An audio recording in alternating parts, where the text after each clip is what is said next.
I held the pie in both hands, still warm from the oven as her words cut through the candlelight. You should be grateful we even let you eat.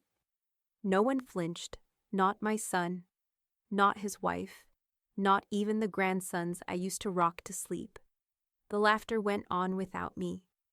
And as I sat at that table, uninvited in everything but name, I realized I wasn't family anymore. I was furniture. By Christmas, I'd rewritten my will. And when the next slice was served, it was regret. Wait, before we go any further, I gotta ask, where are you watching from? Drop it in the comments and don't forget to subscribe. The smell of rosemary and roasted turkey curled through the wide-open kitchen like a promise. The dining room shimmered under warm pendant lights, all brass accents and perfectly ironed linen napkins. David's new house in Fairfield had that carefully curated feel, like no children ever screamed here, like the walls had never heard a slam door. The kind of place that looked like it belonged to a man who'd finally gotten everything he wanted. Eleanor stood at the threshold of the dining room, clutching the pecan pie tin to her chest like a shield. She'd baked it from scratch, same recipe her mother taught her when she was 12, back when gratitude still meant something. "Come in, Elle," David called, waving her in with a carving knife in hand. You didn't have to bring anything. But of course she always did. The table was already full, Megan at the far end in one of her slim cashmere sweaters, her hair pulled back so tight it looked painful. Their 2 sons, barely out of middle school, were glued to their phones despite the soft warning glances she gave them. Pastor Ruth, a surprise guest, sat beside Megan, fingers laced prayerfully even though grace had already been said. Eleanor slid into the only empty seat left. Next to the kids, no one moved to help her with her coat. "So Eleanor," Megan said, tone as sweet and brittle as toffee, "still living in that little apartment off 9th. "She likes it cozy," David added quickly, slicing the turkey with unnecessary force. Eleanor smiled, polite. "It suits me fine." The meal began with forced laughter and overchewed compliments. Eleanor passed the stuffing, the cranberry sauce, tried to join in with anecdotes she knew by heart. Stories from when she and David were married, when Megan was just the woman who used to jog past their porch. Megan reached for the wine. "I keep telling David we need to update this tradition. New house, new rituals." "But some traditions are worth keeping," Eleanor said, her voice quiet but edged. Megan hummed. "Like your pie." She gestured toward it, untouched in the center of the table. "You did bring the same one last year, didn't you?" David cleared his throat. Eleanor just folded her hands in her lap. She reached forward for the mashed potatoes, the bowl heavy in her hand as she ladled some onto her plate. That's when Megan, glass of Pinot in hand, leaned back in her chair and said loudly enough for the boys to lift their heads, "You should be grateful we even let you eat." A beat. Then a laugh. Pastor Ruth tried, weakly, to chuckle along. One of the boys snorted. David looked down at his plate. Megan just smiled, pleased with herself. Eleanor paused, the spoon still in her hand. She looked across the table at Megan, not with anger, not even surprise. Just that eerie calm that people mistake for composure when it's actually the moment before something breaks. She nodded once. "Of course," Eleanor said. "Thank you for your generosity." Silence settled over the table like a fine powder. Pastor Ruth's fork stopped midair. "Megan," she said gently. It was a joke," Megan snapped, suddenly irritated. "God, lighten up." Eleanor didn't speak again. She finished her meal slowly, without touching the pie. The crust had browned just right this time. She'd used bourbon in the filling, the good kind, not the cheap stuff. It was the best pie she'd made in years, but no one reached for it. No one even moved to clear the plate. She excused herself before dessert. No one stopped her. As she walked down the long entry hallway toward the door, her heels echoed on the wood floors, hollow and steady. In the mirror by the coat rack, she caught her reflection, age in the corners of her eyes, but her spine still straight, mouth pressed into something between a smile and a promise. Outside, the wind had picked up. Leaves swirled on the neatly trimmed lawn like dancers refusing to rest. Eleanor didn't cry, didn't slam the door, didn't look back, because next Thanksgiving, she wouldn't be the guest. She'd be the reason the table fell silent. The quiet in Eleanor's apartment felt heavier than usual. Not sad, not hollow, just focused. The kind of quiet that arrives when something has snapped into place. She slipped off her heels, lined them neatly against the baseboard, and walked straight to the kitchen without turning on the lights. The bulb in the refrigerator hummed to life when she opened it. She stared for a moment at the empty shelf where a second pie had been. She'd made 2 that morning, one for the table, one for herself. The one in David's house would still be sitting there, untouched, cold now, just like everything else that had once belonged to her. She shut the fridge and walked into the den. The city lights leaked through the blinds, painting long gold slashes across the wall. She picked up her phone and scrolled through her contacts until she reached the one labeled Mark Levin, Estates. 2 rings. Mark Levin, came the clipped voice on the other end. Mark, it's Eleanor. A pause. Elle, he said, instantly softer. You okay? She smiled. I'd like to come in this week, to review my documents. Of course. Everything all right? I'm making a few changes, she said. It's time. He hesitated. Megan's still the... She won't be. Another pause. Mark knew better than to ask why. Wednesday at 10? I'll be there. She hung up, then walked to her desk, pulled the chain on the banker's lamp. Warm light spilled across stacks of unopened mail and a dustless wooden box in the center drawer. She slid it out, lifted the lid. Inside lay her will, folded neatly beside a black and gold fountain pen. Megan's name glared back at her from paragraph 3. Primary beneficiary, personal property, executor. Eleanor stared at the paper for a long moment. Then, as calmly as someone changing a recipe mid-bake, she crossed the name out. The knock came just after 9. Eleanor didn't check the peephole. Only one person knocked like that. 3 quick raps, like a gavel coming down on a verdict. Harriet pushed the door open before Eleanor could even finish unlocking it. Please tell me you at least cursed her out, Harriet said, brushing in like a storm in high heels and red lipstick. Through the pie? Called her a snake in front of the kids? Anything? Eleanor arched an eyebrow, walking back toward the kitchen. Would you like a drink? You left that pie on the table, Harriet said, following. That beautiful, bourbon-laced pie, and walked out like you were Miss America gliding off stage. Eleanor opened a bottle of Pinot and poured a generous glass for Harriet. She took coffee for herself. No need to throw anything, she said. I'll bake something else. Harriet squinted. Don't talk in Eleanor-isms. What does that mean? Eleanor took a sip of her coffee, slow and measured. Paper holds better than crust. Harriet blinked. Oh my God, she said finally. You're rewriting the will. Eleanor only smiled. Harriet dropped into a dining chair. You absolute legend. The room was quiet for a beat, only the faint clink of wine glass against wood. I always wondered why you kept Megan on it, Harriet said. She was family, Eleanor said simply. Until tonight. She stood, moved to the hallway, and reached up to the top shelf of the coat closet.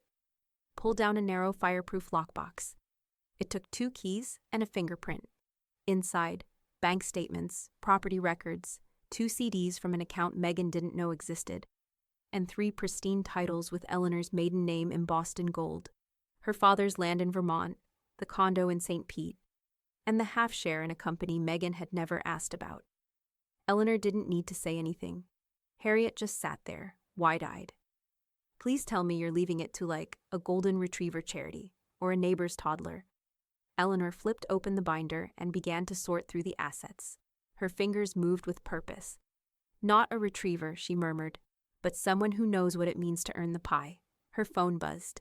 She glanced down, a text from David. Thanks for coming today. Megan says sorry if her joke went too far.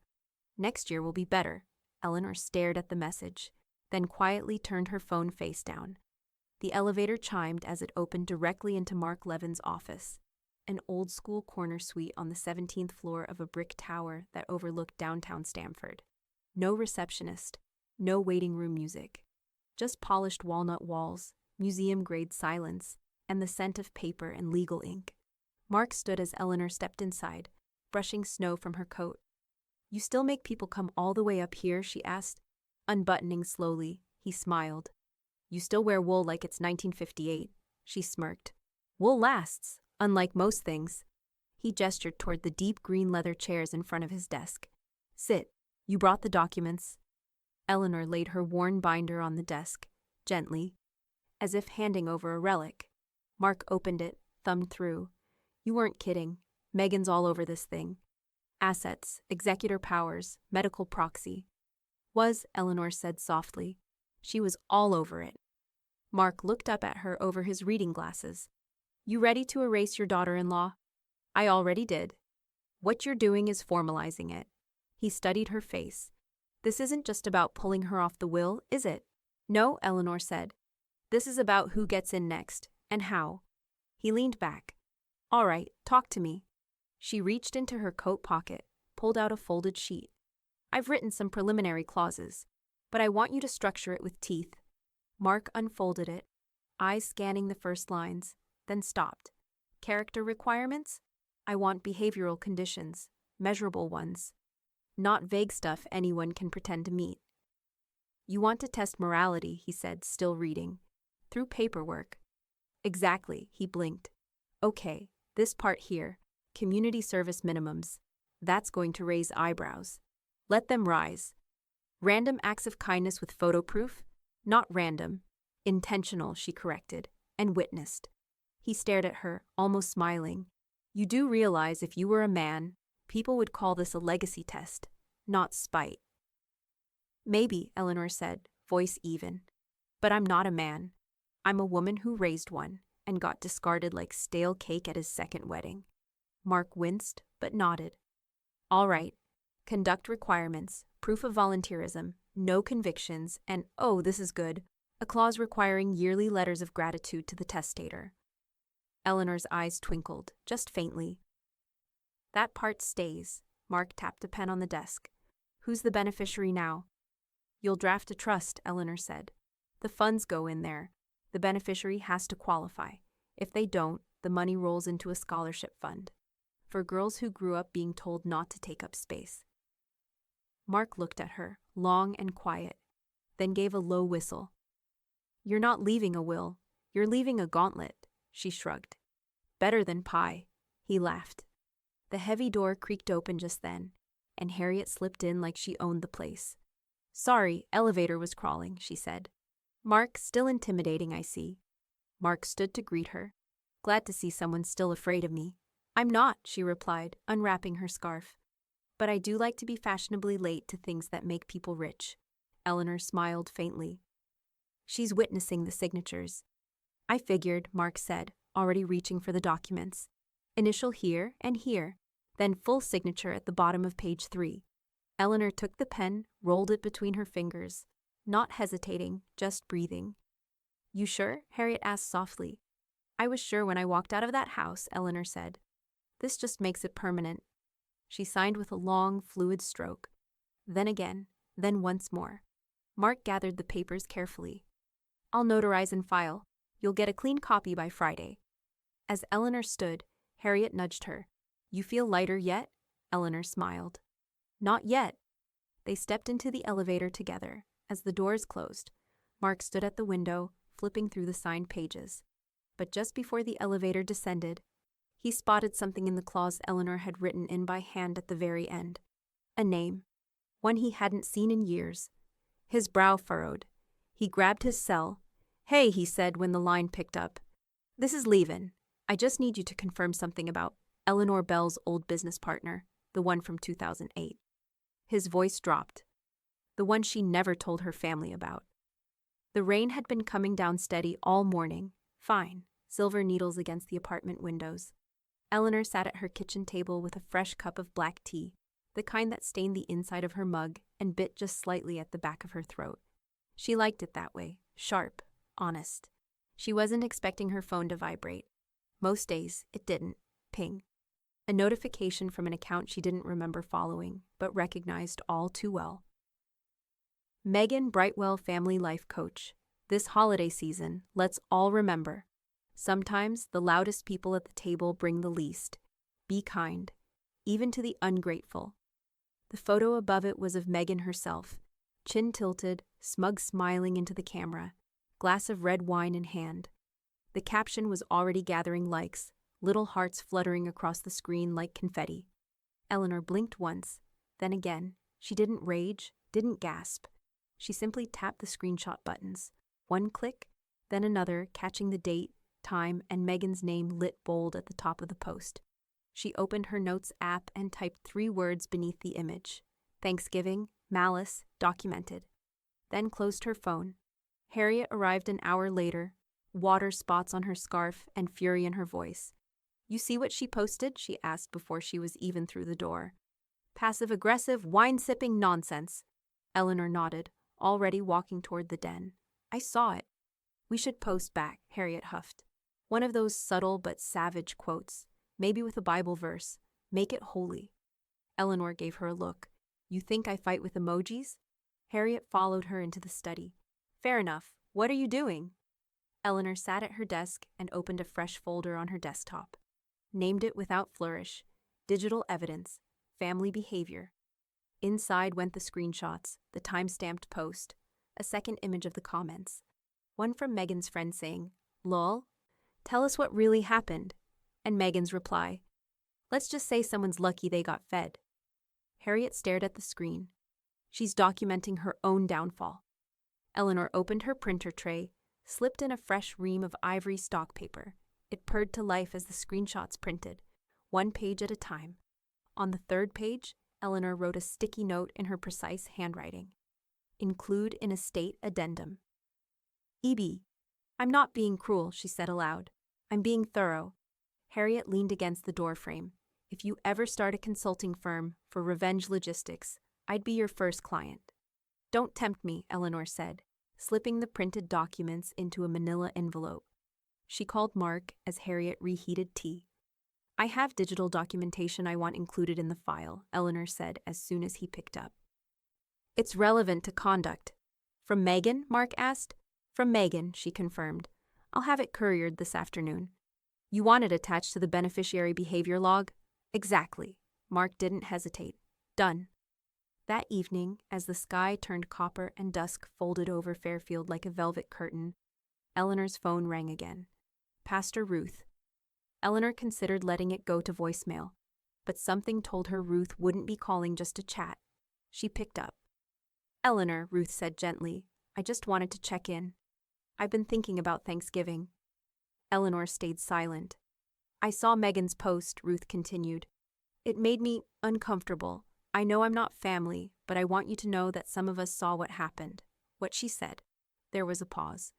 "You've always been gracious, Eleanor," Ruth said. "I hope you can find room for forgiveness." Eleanor looked out the window at the rows of porch lights blinking on, like eyes opening in the dark. "Forgiveness can wait," she said. "Accountability comes first." Pastor Ruth exhaled softly. "Then I'll pray for that too." They said goodbye with civility. Eleanor never said goodbye with anger. She let the silence hold the weight. By the end of the week, Megan's post had been quietly deleted, but the whispers had already begun. In the coffee shop near the Old Town Square, 2 PTA moms sipped macchiatos and exchanged glances. "Did you see that post Megan made? The one that vanished?" "My cousin forwarded it. Said it was about her mother-in-law." "She better hope no one at the church saw it. Pastor Ruth doesn't play with that kind of shade." And on it went, chatter drifting like smoke into spaces Megan couldn't control. Eleanor, meanwhile, stood by her window that night, tea cooling in her hands, the moon rising clean and silver behind her. She hadn't touched her social media in days, but someone had just messaged her. No name, just a burner account. The subject line read, "I know who the partner was." Snow feathered the air like sifted sugar over the courthouse steps. Eleanor climbed them carefully, gloved hands gripping the brass rail, the manila envelope tucked beneath her arm. Inside it, the culmination of every quiet hour she'd spent since Thanksgiving, paper and ink, sharp as flint. Mark met her just beyond the security line, coat open, a briefcase dangling from his hand. "Morning, Elle. You ready for this?" She nodded. "More than ready." They took the elevator in silence. The walls were paneled in honey oak veneer, humming softly as the floors ticked upward. At the 8th floor, Mark straightened his tie. "The witnesses are waiting." "Good," she said. "Let's feed them something worth remembering." The conference room overlooked the frozen city park. Below, children's laughter echoed faintly from the skating rink. Inside, the table was set with pens, notarization stamps, and 3 neat stacks of paper. Harriet sat near the end, coffee in one hand, an impatient sparkle in her eyes. "This feels less like a legal signing and more like a coronation," she whispered. Pastor Ruth sat across from her, hands folded over her Bible. "Coronations require humility," she said gently. Harriet grinned. "Trust me, Ruth. This one's earned." Eleanor took her seat at the head of the table. Mark placed the new will in front of her. "This version supersedes everything prior. I suggest you read the philanthropic section one last time before we sign." She did. Slowly, the words gleamed on crisp white paper. 50% of the estate to the Fairfield Public Library Foundation, to establish and maintain literacy programs for underprivileged adults and teens. Pastor Ruth Ellison, co-trustee, responsible for moral oversight and verification of charitable distribution. Eleanor smiled faintly. "I like that word. Oversight." Ruth looked up. "I'll take it seriously." "I know you will," Eleanor said. Harriet lifted her cup. "Now that's dessert with substance." Even Mark allowed himself a quick grin. "A legacy that feeds minds. Beautiful symmetry.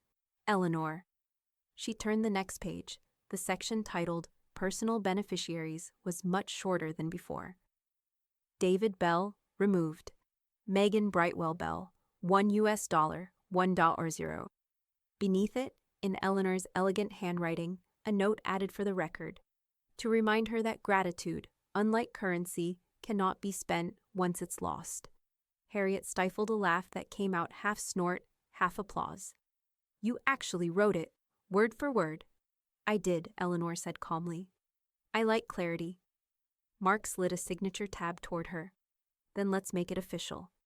The pen felt solid in her hand, heavier than memory, lighter than regret. She signed once, twice, then pressed her initials beside each amendment. Harriet leaned forward, watching. "It's wild," she murmured. "How something that tiny, a stroke of ink, can rearrange the future." "Same could be said of a knife," Ruth said softly. "Just depends who's holding it." Eleanor looked up at her. "Don't worry, Pastor. I'm cutting clean." Eleanor was stirring sugar into her tea when the envelope arrived. Cream linen paper, thick and heavy with self-importance.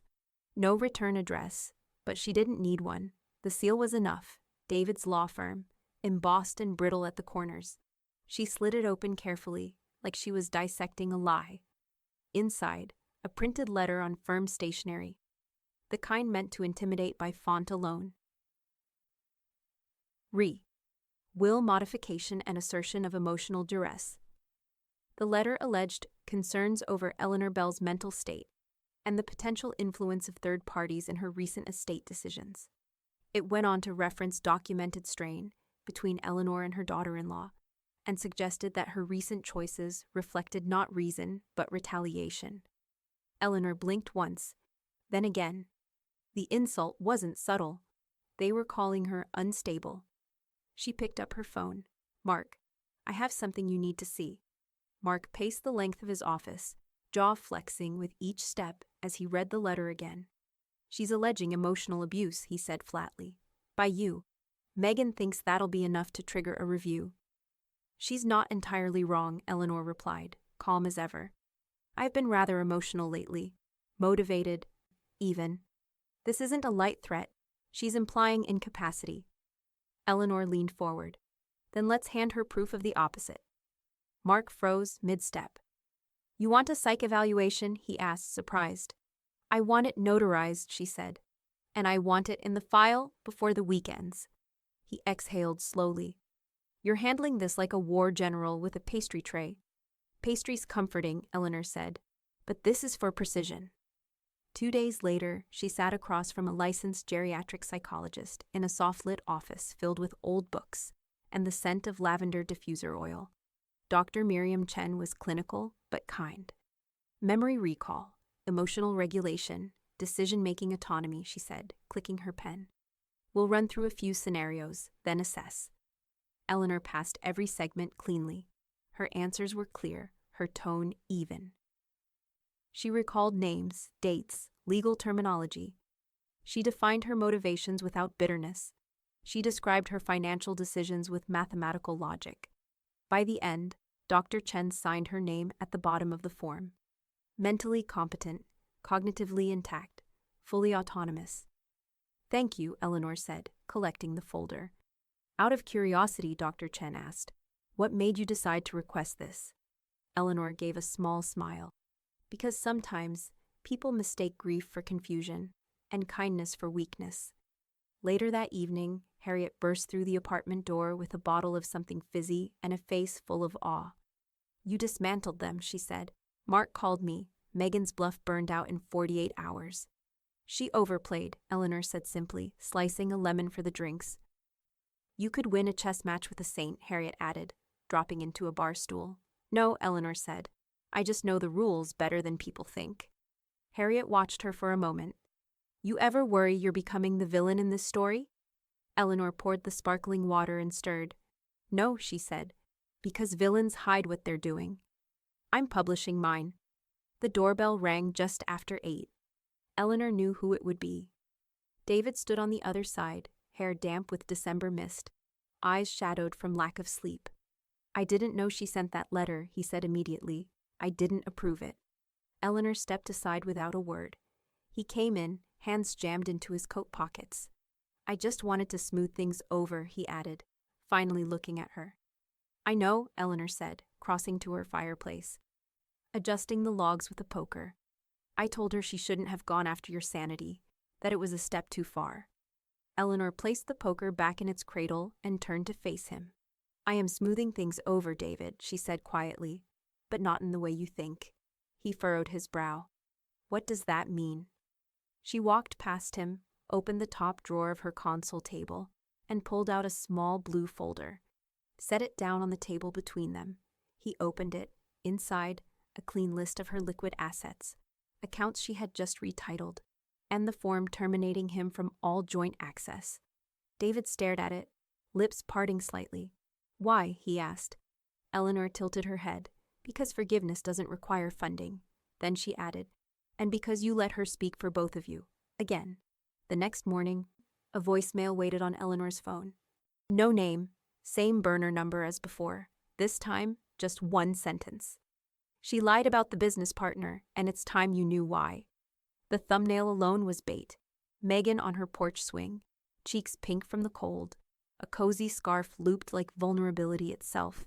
The title read, "When Family Turns Cold, What They Don't See Behind the Pie." Harriet found it first. She marched into Eleanor's apartment, laptop under one arm and indignation in her coat sleeves. "You're not going to like this," she warned, not even waiting for Eleanor to finish steeping her tea. "But you need to see what Megan's pulled now."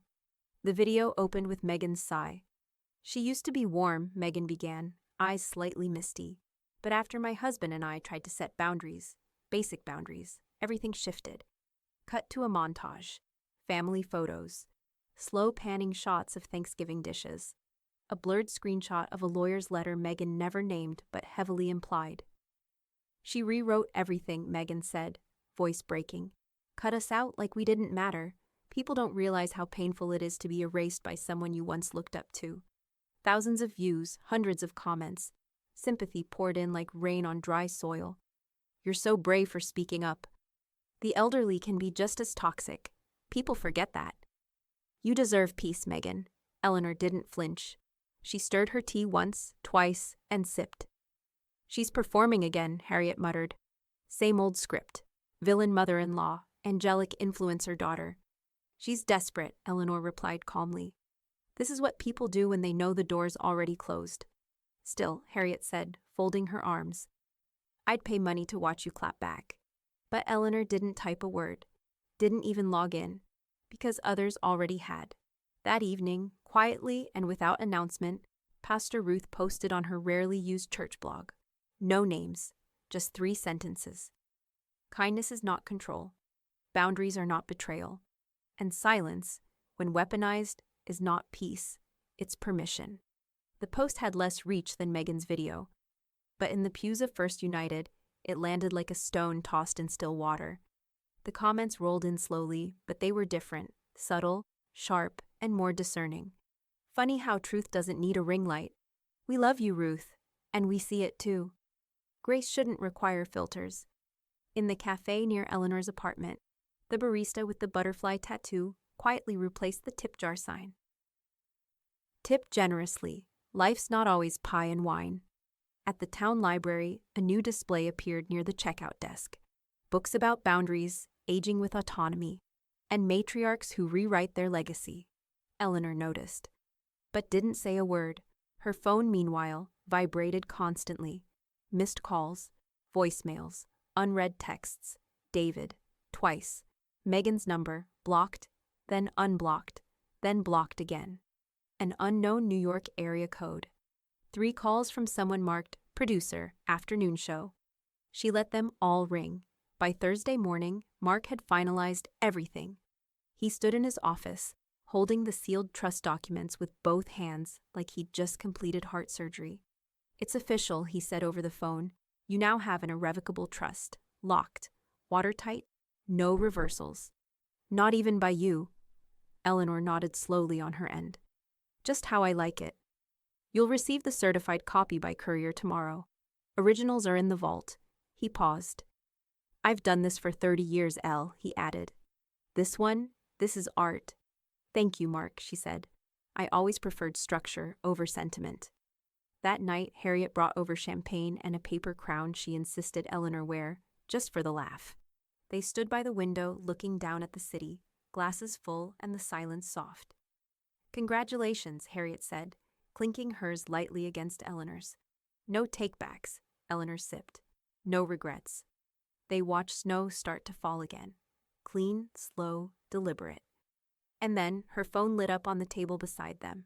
This time, no burner number. A name. Cal Whitaker. Harriet blinked. Wait, that Cal Whitaker? Eleanor's hand hovered over the phone, not yet touching it. I haven't heard that name in 16 years, she said. The call rang once more, then went to voicemail. The knock came just as the clock in the hallway struck 6. 3 sharp taps, followed by hesitation. The kind of knock that came from someone deciding mid-motion whether they should even be there. Eleanor already knew. She smoothed the sleeve of her cardigan, glanced once toward the mantel mirror, and opened the door. Megan stood there, pale, lips chapped, mascara smudged in faint half-moons beneath her eyes. Gone was the ring-like confidence. She looked smaller, edges blurred, like a photo losing resolution. Can I come in? Megan asked softly. Eleanor stepped aside. Of course. The apartment was warm, quiet, smelling faintly of cinnamon and paper. Megan's heels clicked once on the hardwood before she stopped just inside the living room, eyes tracing the walls lined with framed photographs. David as a child, graduation portraits, none featuring her. I wasn't sure you'd answer, Megan began. Her voice trembled at the edges. You probably hate me. Eleanor folded her hands. I don't believe in hate. It's too noisy.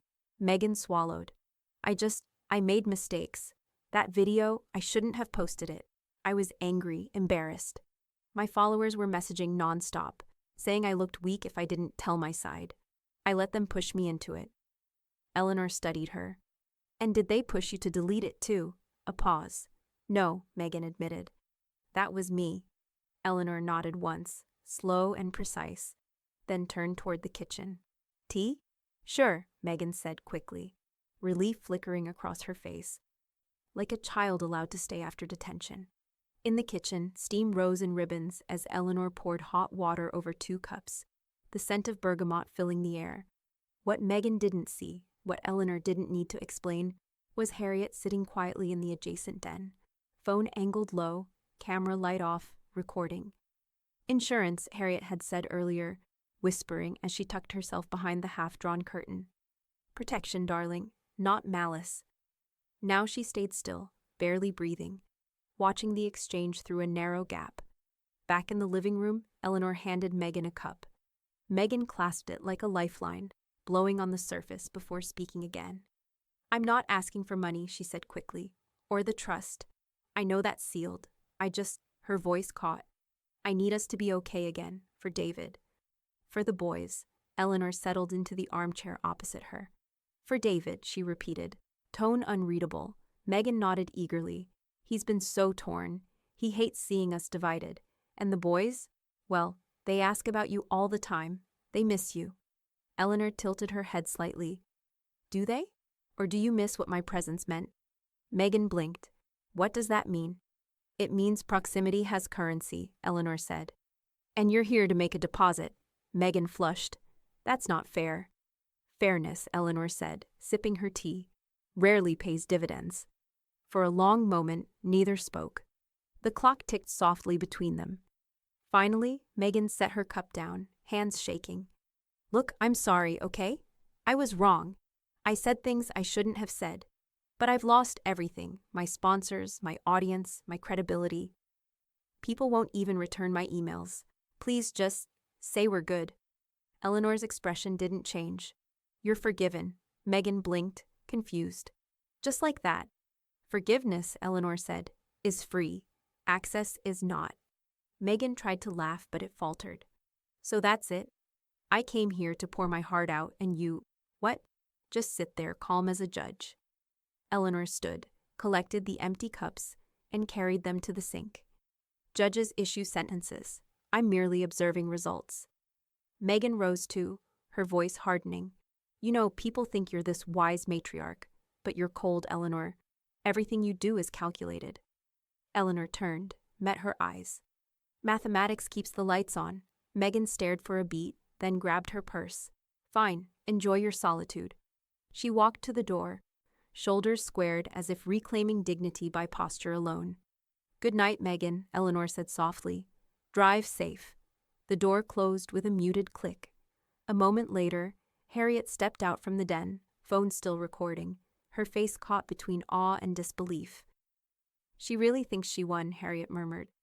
Eleanor wiped the rim of her teacup. She needed to. Harriet frowned. You're keeping the footage. Mark will, Eleanor said. Context, for the record. Harriet looked down at the phone screen, the timestamp glowing. You're incredible, you know that? Eleanor smiled faintly. No, just consistent. The next morning, Mark's assistant received an encrypted file labeled, Apology Meeting, Witnessed and Verified.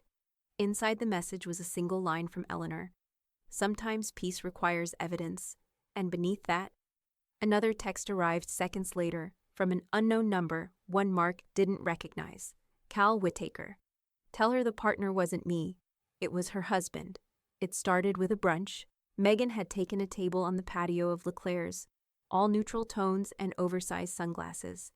A few of her former brand circle girls had agreed to meet, out of curiosity more than loyalty. I fixed everything, Megan said, stirring almond milk into her latte.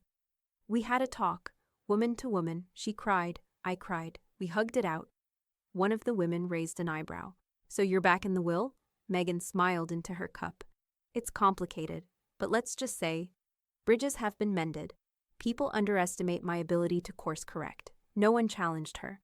But someone took a picture, and someone else told their cousin, who told their Pilates instructor, who told a florist who used to volunteer with Eleanor at the library. By Monday, the rumor had bloomed like mold in warm air. Eleanor Bell reversed the will. She gave them another chance. She's not as cold as people think. Harriet was the first to hear. She called Eleanor mid-morning. No greeting, just fury. She's rewriting history now. Eleanor was shelving books at the Fairfield Library. Nonfiction, biographies. The lives of people who never needed hashtags to matter. She's not rewriting, Eleanor said, slipping the years that matter most into place. She's rebranding. Harriet's voice came through the speakerphone, like static. She told people you forgave her, changed the will, that everything's complicated, which is influencer code for she's lying. Eleanor reached for another spine. Then let's simplify it. That afternoon, Mark's paralegal sent a round of certified letters by courier, one to Megan and David's home, one to Megan's management address, and most intentionally, one to the church office marked, Final estate actions. Do not forward. Inside each envelope was a notarized statement of Eleanor's filings, the irrevocable trust terms, the final will, and the updated beneficiary clauses. All public record, all fully sealed.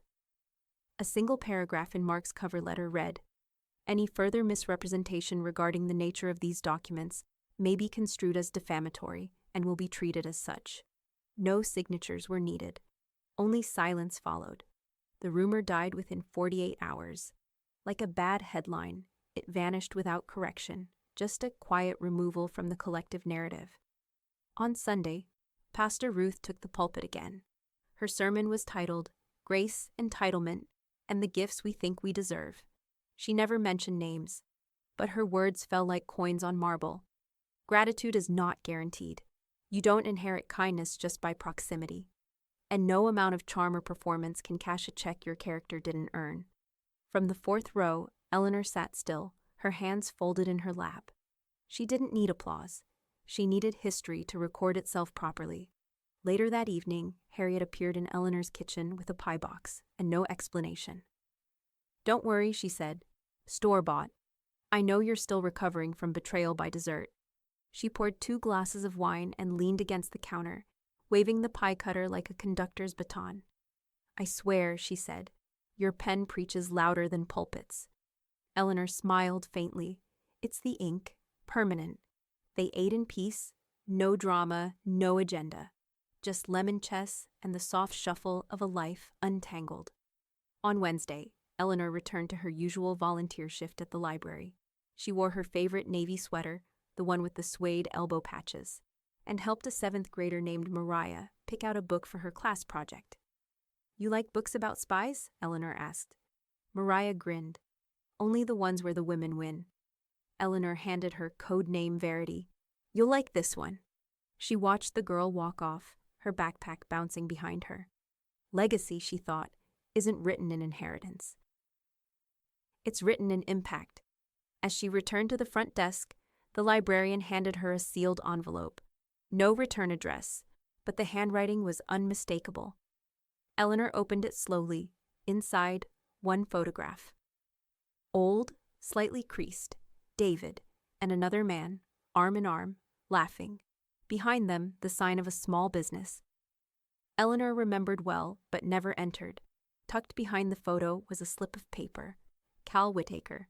That was the day they cut me out. She doesn't know what he was protecting, but you should. The bouquet arrived on a Thursday morning, all pale roses and forced apology. Eleanor recognized the florist by the handwriting on the card, a soft looping script that strained for charm. "Let's start over. M."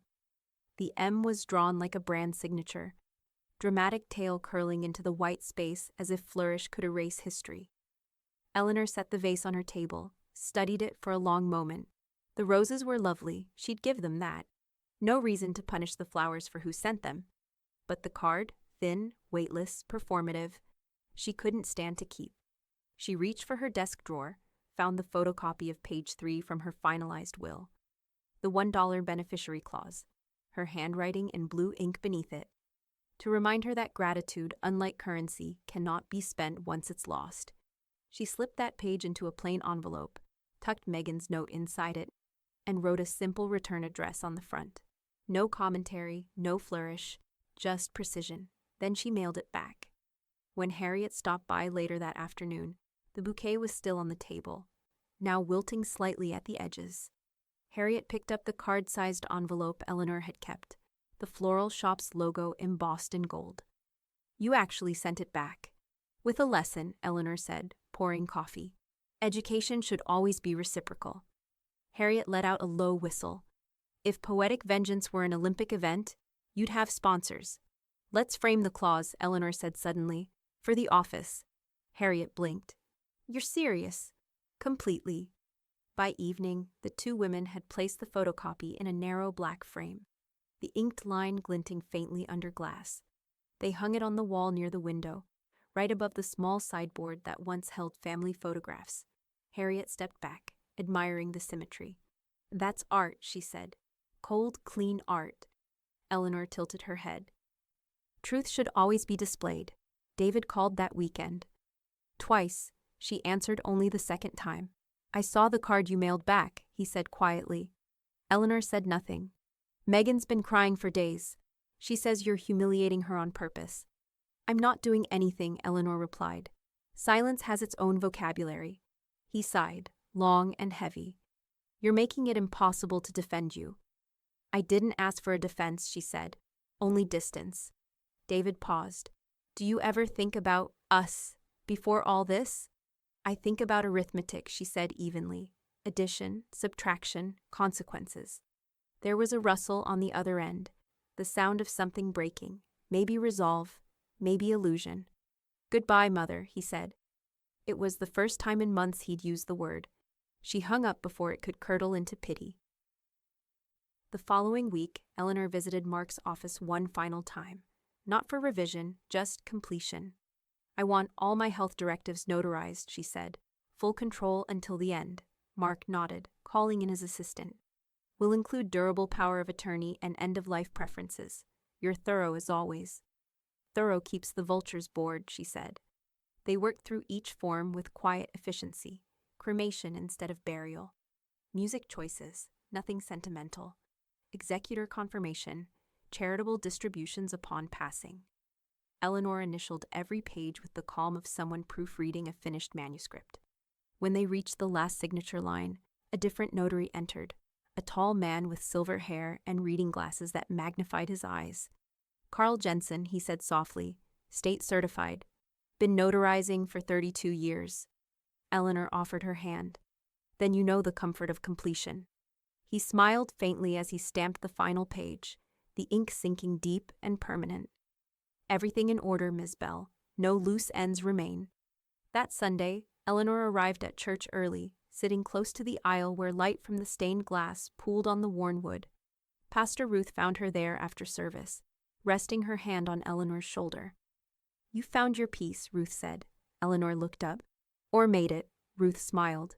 Either way, it suits you. Then, almost as an afterthought, she added, sometimes peace is the loudest sermon of all. Eleanor nodded. Then let it echo. Ruth gave her a gentle blessing, pressing her palm briefly against Eleanor's clasped hands before moving down the aisle. Outside, the air smelled of thawing earth, spring creeping toward its entrance queue. Eleanor paused on the church steps, eyes closed, face turned toward the sun. When she opened them, a black town car idled at the curb. The driver lowered the window just enough for her to see the man inside. Cal Whitaker. Older, thinner, but unmistakable. He lifted a single envelope, motioning toward her. Eleanor exhaled once, steady, then stepped forward. Eleanor Bell died just before dawn, alone but not lonely. Her body found seated in the worn leather chair by the window, hands folded over a closed book, a ribbon tucked at the final chapter. The title was Larkspur Silence, one she'd reread every spring for nearly 2 decades. The spine was cracked, the margins inked with notes only she could follow. The hospice nurse, who had stopped by for her morning round, paused when she entered. No panic, no noise, just the soft scent of paper and roses lingering from a week prior. Eleanor's reading glasses had slid halfway down her nose, as if she might lift her head any moment and ask where the time had gone. By mid-morning, the house was quiet except for the rustle of documents and the low murmur of Pastor Ruth and Harriet moving through the rooms like curators. They spoke sparingly, no need for platitudes, no appetite for grief performances. Ruth made tea. Harriet folded Eleanor's shawl. Both women refused to let strangers handle the body. That had been Eleanor's request, written plainly in her directives. No men in white coats, no plastic sheets, no pity. Harriet packed the last of Eleanor's framed documents with a care that bordered on reverence. The clause, now re-hung above the sideboard in her home office, had taken on the air of scripture. Did you call Mark? Ruth asked gently. First thing, Harriet replied. He's setting the reading for tomorrow. Outside, the sky pressed gray and heavy against the windows. The weather hadn't quite decided on rain, but the indecision suited the house. The next morning, the conference room at Mark Ellison's law office filled with slow-moving shadows and the thrum of expensive fabric. Megan arrived 5 minutes early, dressed in a high-collared black coat that gleamed faintly under the recessed lights. Her heels tapped a metronome beat on the polished wood floor as she walked in. David followed a pace behind, hair combed neatly, face set in what he likely believed was stoic grace. Megan removed her sunglasses slowly, revealing a practiced sheen of dampness at the corner of each eye. Her makeup was flawless, powdered restraint, mascara that clung like martyrdom. She adjusted her cuffs before sitting, placing her purse deliberately on the table beside her. The brand was visible. So was the absence of a tissue. David gave Mark a nod. "Thanks for arranging this." Mark, seated at the head of the table, offered a tight smile. "Just doing what she asked." Megan folded her hands atop a small black notebook, the kind used for choreographed grief. She had excellent taste in closure, she murmured. Harriet entered next, unannounced, carrying a folder and wearing her usual denim jacket over a black blouse. She took the seat farthest from Megan, eyes scanning the room once before settling on Mark. "She wanted me present," Harriet said plainly. Megan's lips pursed. Of course she did. Pastor Ruth was the last to arrive, quiet and unassuming, taking her seat without fanfare. She offered a nod to no one in particular, her gaze steady, unreadable. Mark cleared his throat and opened the folder. "This is the formal reading of the last will and testament of Eleanor Grace Bell," he began, voice even but not cold. "All present are named parties. No recordings, no interruptions. What follows is her final and binding intent." Megan leaned forward slightly. Harriet sat back. Mark read through the basics first. Formalities, confirmations, the standard clauses that framed everything to come. Then he paused, turning the page with a deliberate slowness. "This next portion," he said, "is what Eleanor labeled her correctional bequests." Megan frowned. Her what? But Mark had already begun. "To my grandson Noah, a trust fund established under his name, set to mature when he turns 18. A full educational scholarship and stipends for 10 years, managed by Harriet Langley." Harriet looked up sharply. David shifted in his seat. "To David Bell," Mark continued. "I leave the piano from my study, not for sentimental value, for silence. May it echo." The room chilled. David said nothing. Mark didn't pause. "And to Megan Sloan." Megan straightened, breath held, a small smile already preparing itself. "I leave $1, the same amount noted in the clause she once chose to ignore. My gratitude, like her integrity, is now symbolically bankrupt." Harriet stifled a sound that might have been a laugh or a cough. Megan stared, eyes wide, fury crawling beneath her lashes. "Is this a joke?" Mark looked up for the first time. Eleanor was many things, but never careless. Then he flipped to the next page. "And now," he said, "we come to the final envelope, handwritten, sealed." He held it up. Heavy cream paper, Eleanor's initials inked in blue. "It's addressed to one person only." Everyone leaned in, except Harriet, who already knew. Mark glanced at the name, then looked straight at Megan. "No," he said, "it's not for you." Mark adjusted his glasses and slid the final envelope back into the folder, the room tightening like a lung refusing air. He let the pause linger, not for drama, but precision. "There is one final section Eleanor asked me to read aloud," he said. "It was added as a codicil, handwritten, witnessed, notarized. And it's not addressed to a person, but to a place." He pulled a sheet of thick paper from beneath the legal forms. The handwriting was unmistakable. Eleanor's, neat, elegant, confident. She titled this portion Inheritance of Intent. Megan shifted, the leather of her chair creaking sharply. Mark read, "When people talk about legacy, they often mean inheritance. But money has memory. It knows what it was used for. Mine remembers quiet survival and unsent gratitude. It remembers being stretched into meals, rent, books, the fuel for someone else's success. So let it be used properly." He looked up briefly, locking eyes with no one, then continued, "I leave the remaining balance of my estate, totaling $2.7 million in assets and liquid funds, to the Bell Langley Education Endowment. This trust, co-managed by Mark Ellison and Harriet Langley, will provide full scholarships, living stipends, and mentorship for low-income high school students in our county pursuing college degrees." Megan shot to her feet. "You can't do this." Her voice cracked sharply through the room. Even David winced. Mark didn't flinch. "She could, she did, and it's already funded." "No, this is insanity," Megan barked, her posture crumbling from polished to feral. You're telling me she gave everything to a bunch of strangers instead of her own family? Harriet let out a quiet breath. They were her family. Bullshit, Megan snapped. This is some twisted revenge fantasy. Before she could go further, the door opened. An older man stepped in, black robe, silver eyebrows, and a demeanor built of years mediating richer tempers than Megan Sloane's.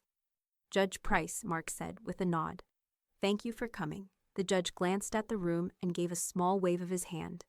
At Eleanor's request, I was asked to review the full contents of her will and its amendments before today. For those unaware, I've been a colleague of Miss Bell's legal counsel for 20 years. He turned toward Megan. Everything you've heard today has been validated, recorded, and notarized. All funds transferred into the trust prior to her passing. No legal challenges will succeed. I'm here as witness to that fact, and should it be necessary, as enforcement. Megan stared at him, chest heaving. This is theft. No, Mrs. Sloane, Judge Price said, calm as stone. This is choice. David had said nothing the entire time. Now he rubbed his hands together like he was trying to disappear between them. His tie had shifted off-center, sweat dotting the collar of his shirt. He glanced up at Mark, then to Harriet, then away again. She let you eat, Harriet said softly, looking straight at Megan. You fed her motive. Megan blinked, confused. She gave you comfort, and you mistook it for permission. You thought you were owed, so you took more. And now you're shocked there's nothing left to take. I built a life with her son, Megan snapped. That counts for something. Harriet's smile was cold and final. It did, and now it counts as memory. Mark closed the file. Judge Price turned to leave, but paused at the door. There will be a press release this afternoon, he said. Eleanor wanted transparency. Her legacy fund launches next fall, 20 scholarships in its first year. Preference to students whose family histories mirror what she overcame. At that, Ruth stood and quietly exited without a word. Minutes later, outside the building, a small group had gathered on the sidewalk. Local press, a few teenagers from the community center, even Mr. Kaplan from the library. Word had spread fast. When Harriet stepped out, they clapped. Not for her, but for what she carried. One girl held up a sign scrawled in marker. Thank you, Miss Bell. Another boy wiped his eyes with his hoodie sleeve. Embarrassed but beaming. Megan came out next, and the clapping stopped. She tried to smile. No one looked at her. Inside, Mark stayed behind with one final task. He opened the sealed envelope Eleanor had left him, not for public reading, not even for family. He unfolded the letter, read the first line, then froze. Next line, in Eleanor's voice. If you're reading this, it means you found them. The courtroom was packed, though no one had been summoned by force. Word had traveled fast. Eleanor Bell's will had already become legend. Now her name echoed in legal circles, news blogs, and living rooms across the county. The challenge filed by Megan Sloane had only added oxygen to the blaze. It was a bench trial, no jury, no cameras, just a pale marble chamber and the cool presence of Judge Marla Chen, presiding in her usual ice-colored robes, the sleeves tailored like sheathed knives. Megan's attorney stood confidently behind the petitioner's table, her suit a deliberate mix of softness and steel. We are not here to undermine a woman's final wishes, she began smoothly. We are here to question the intent behind them. My client, Ms. Sloane, served as Eleanor Bell's daughter-in-law for over 20 years. She was not only family, she was caregiver, emotional support, and companion. We contend the will was written under emotional duress, influenced by third parties with personal gain at stake. Across the aisle, Mark Ellison didn't blink. He simply passed a thumb drive to the clerk and waited. Judge Chen plugged it into her bench monitor, then silence, as a series of files played back with clinical precision, screenshots, video clips, and audio from the past 5 years. Megan's social media posts, each one flaunting luxury on the back of someone else's labor. Surveillance footage from Eleanor's assisted living visits, Megan rushing in late, phone pressed to her ear, eye rolls barely concealed. A voicemail, one Eleanor had saved, of Megan's voice. Irritated and clipped. Well, maybe if you weren't so obsessed with control, we wouldn't be in this mess. Just sign what David gives you and let the rest go. Then came the psychological evaluations, 2 of them. Eleanor, sharp and lucid, having undergone independent assessments as part of her estate planning. No coercion, no confusion, just clarity. Megan's attorney shifted visibly. Your Honor, those recordings lack full context. Emotional distress. Counselor, Judge Chen interrupted. What I see here is not distress. What I see is a woman who outlived the performance around her. The gavel came down.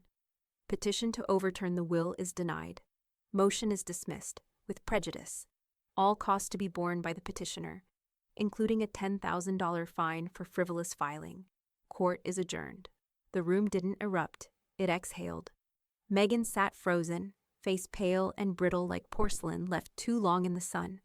Her lawyer whispered something urgent, but Megan didn't move. David rose slowly beside her, then walked out alone.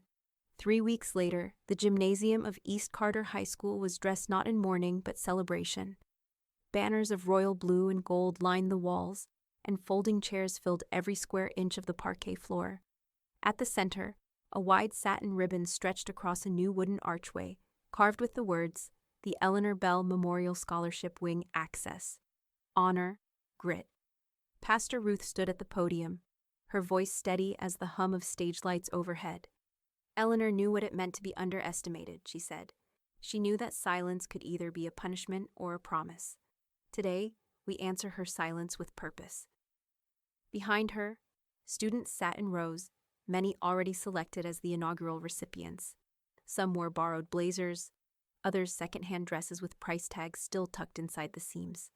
But they all looked the same way, forward. Her gift, Ruth said, was not just the money. It was the insistence that we matter, that brilliance is not owned, it is found. Applause broke, long, loud, real. Then Harriet stepped forward with the ceremonial scissors, oversized, bright silver. She wore Eleanor's shawl, draped over her shoulders like armor. As she looked out at the crowd, her eyes glassed over. She didn't do this instead of love, Harriet said quietly. She did this because she loved better than the world expected her to. Laughter bubbled up through Harriet's tears as she cut the ribbon. The audience rising with her. The gym burst into cheers. Students surged forward. Flashbulbs popped. Outside in the parking lot, Megan sat in her parked Lexus with the engine off, windows up, radio silent. The leather felt stiff beneath her, the seat warmer on but unable to cut through the chill. She hadn't been invited. No one even asked where she was. Inside her glove box was the letter from her lawyer, judgment finalized. Appeal rights expired. Beside it sat the envelope she'd once slipped into Eleanor's bouquet, untouched, unopened, returned. Her hands trembled. She reached for the glove box, paused, then slowly, carefully pulled out the card. It wasn't sealed anymore, it was folded. Inside, just 5 words in Eleanor's hand. You always needed the mirror. The first student to walk through the scholarship wing's doors was a girl named Trinity Ford, 17, third in her class. Her mother worked nights at a nursing home, her father long gone. Trinity carried a cracked leather backpack and a binder stitched with duct tape.